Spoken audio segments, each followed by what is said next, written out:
especies que se encuentran amenazadas o en peligro de extinción, como algunas que se conservan en la Reserva Natural de la Laguna Tortuguero. La flora de esta laguna es la cuarta en importancia en la isla. En la reserva encontramos más de 700 especies de plantas, una increíble variedad de árboles, arbustos, orquídeas, helechos, juncos y hierbas que habitan los montes calizos, el bosque de costa, las finas arenas, los terrenos pantanosos y las aguas de la laguna. Algunas de estas especies no existen en ningún otro lugar de Puerto Rico o del mundo. En las aguas de la laguna habitan más de 20 especies de peces nativos e introducidos. En los terrenos de la reserva se han contado más de 80 especies de aves residentes y migratorias, entre ellas especies nadadoras que son raras en Puerto Rico. La laguna es una fuente de alimento continuo, área de refugio, anidaje, desove y crianza de especies terrestres y acuáticas.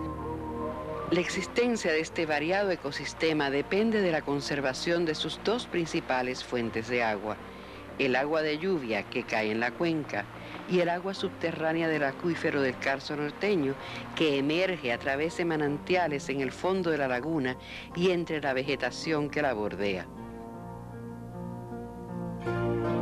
De agua de lluvia y aguas subterráneas se alimentan también otros humedales en la costa norte, como el Caño Tiburones, el humedal de agua dulce más grande de Puerto Rico. Los recursos de valor natural y social de la zona caliza del norte existen gracias a las condiciones especiales de la región: roca soluble, lluvia abundante, suelos característicos, drenaje predominantemente subterráneo, vegetación típica y abundancia de aguas en el subsuelo. La singularidad de la región hace difícil o imposible que sus ecosistemas y recursos puedan ser restituidos si se les altera o se les destruye. La operación de vertederos sobre terrenos kársticos es una práctica que perjudica a las aguas subterráneas, ya que las soluciones producidas por la mezcla y descomposición de los materiales de desecho atraviesan los terrenos del Carso con facilidad y contaminan las aguas subterráneas que suplen a los ecosistemas. Aguas contaminadas que usan la agricultura y la industria y que llegan a los abastos de agua potable públicos y privados. De cualquier manera, entramos en contacto con los contaminantes que llegan a las aguas subterráneas. Los desperdicios de los vertederos pueden contener sustancias químicas que, al combinarse, pueden acelerar la disolución de los terrenos y causar alteraciones repentinas en los sistemas del Carso. En lugar de expandir los viejos vertederos o crear vertederos regionales, podemos adoptar un sistema efectivo para reusar, reciclar y recuperar desechos sólidos. Además, podemos ampliar los programas de gobierno para recoger los sobrantes de productos derivados de petróleo, como los que se usan para la limpieza y mantenimiento del automóvil. También podemos educar a la ciudadanía y a los agricultores sobre el uso de fertilizantes y plaguicidas naturales y abonos naturales como la composta. Podemos reducir el consumo de productos con empaques elaborados que se convierten inmediatamente en basura y consumir más productos frescos o de poca elaboración, especialmente los producidos localmente, que son fuente de ingresos para nuestra gente.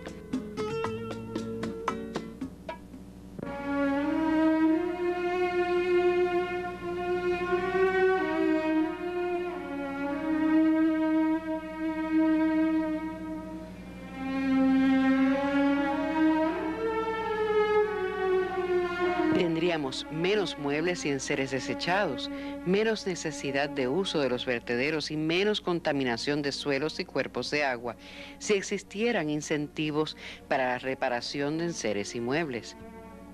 Sobre todo, hay que tener en cuenta que la masa de roca de las regiones kársticas está en continuo proceso de disolución.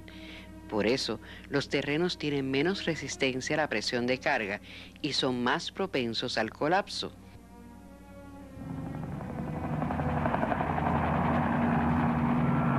Esta realidad fue ignorada en la carretera número 10, construida entre Utuado y Arecibo, al costo promedio de $10 millones por kilómetro, la carretera más costosa en la historia de Puerto Rico. Ya en 1990, el Sistema de Parques Nacionales de Estados Unidos había añadido el bosque de Río Abajo en Arecibo a la lista de lugares en peligro. La razón: 200 cuerdas del bosque serían destruidas con la construcción de la carretera número 10. Como alertara el informe de Parques Nacionales, muchos mogotes fueron arrasados, se taparon sumideros y la vegetación circundante fue destruida.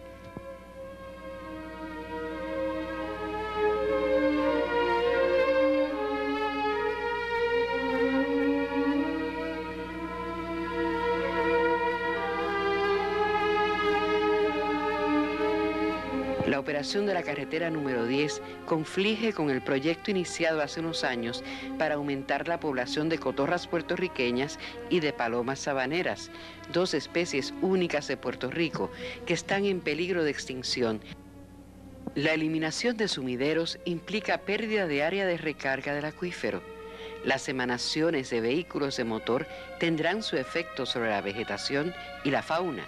Los residuos de derivados de petróleo arrastrados por las lluvias llegarán irremediablemente al acuífero para contaminarlo. La carretera, construida sobre terrenos inestables y colapsables, atraerá más desparramamiento urbano y mayores presiones sobre el bosque. Esta manera equivocada de resolver problemas, creando otros más serios, se revela nuevamente en el proyecto del superacueducto de la zona norte. La construcción del superacueducto implica serios daños a la corteza terrestre y la sedimentación de cuerpos de agua. El gobierno ha anunciado que con el superacueducto vendrá la otorgación de permisos para nuevos proyectos comerciales, residenciales y turísticos que utilizan prácticas de construcción destructivas. El resultado será la contaminación del acuífero, que es el superacueducto natural del que depende la zona norte, y por lo tanto de las aguas que serán servidas por el superacueducto. Según se extienden las zonas urbanas, son más líneas de acueducto y aguas sanitarias las que hay que construir, operar y mantener. Mayor es la probabilidad de que se produzcan salideros y se desperdicie agua, de que las tuberías sanitarias se rompan y se contaminen las aguas subterráneas. Este es el enfoque equivocado para velar por la salud de los ciudadanos, la conservación del ambiente y el buen uso de fondos públicos.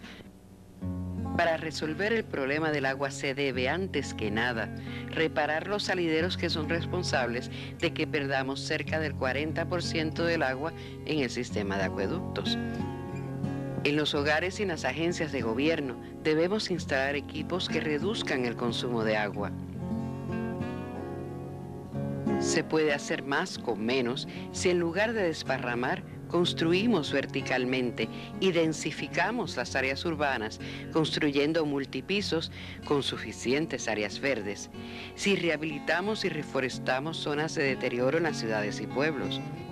Un problema adicional de la construcción horizontal es que al cubrir grandes extensiones de terreno con cemento y brea, tenemos cada vez menos áreas de drenaje y percolación. Esto reduce la capacidad del acuífero para recargarse y, por otro lado, aumenta la probabilidad de inundaciones. No tiene sentido proveer vivienda rural a las familias mientras a la vez se contamina y destruye el ambiente, poniendo en riesgo la seguridad y salud de esas familias y del resto de la ciudadanía.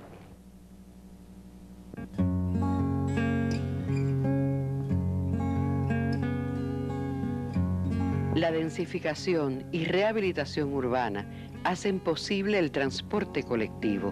Si se reduce el uso del automóvil, será menos necesaria la construcción de costosas carreteras que afectan los recursos naturales. Los productos de uso y mantenimiento de automóviles contienen compuestos químicos orgánicos que hacen daño a la salud humana y a los sistemas naturales. Algunos de estos compuestos han sido clasificados como causantes de cáncer por la Agencia Federal de Protección Ambiental. Los derrames de estas sustancias y la disposición incorrecta de los desperdicios generados por su uso representan la amenaza más seria al uso de los acuíferos del Carso como fuente de agua potable, porque los contaminantes pueden llegar al acuífero en cuestión de horas y los terrenos kársticos no tienen la capacidad para filtrar los contaminantes de las aguas.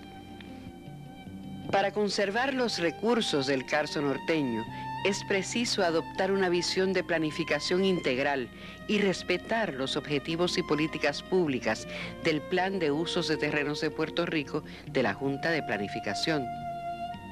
La planificación integral exige que hagamos un balance entre el desarrollo físico y el desarrollo cultural, y que sepamos apreciar la importancia de la naturaleza en la existencia de las sociedades humanas.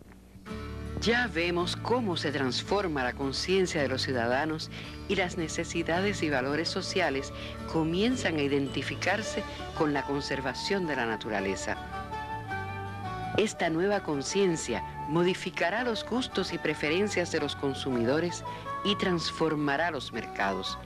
Las sociedades más exitosas serán aquellas que puedan anticipar estos cambios y sepan adaptarlos con provecho. Podemos seguir cometiendo los errores del pasado, destruir las bases de nuestra riqueza social y condenarnos al retraso y al subdesarrollo, o aceptar los retos del futuro que ya nos exigen inventiva para encontrar nuevas oportunidades para la gente de Puerto Rico.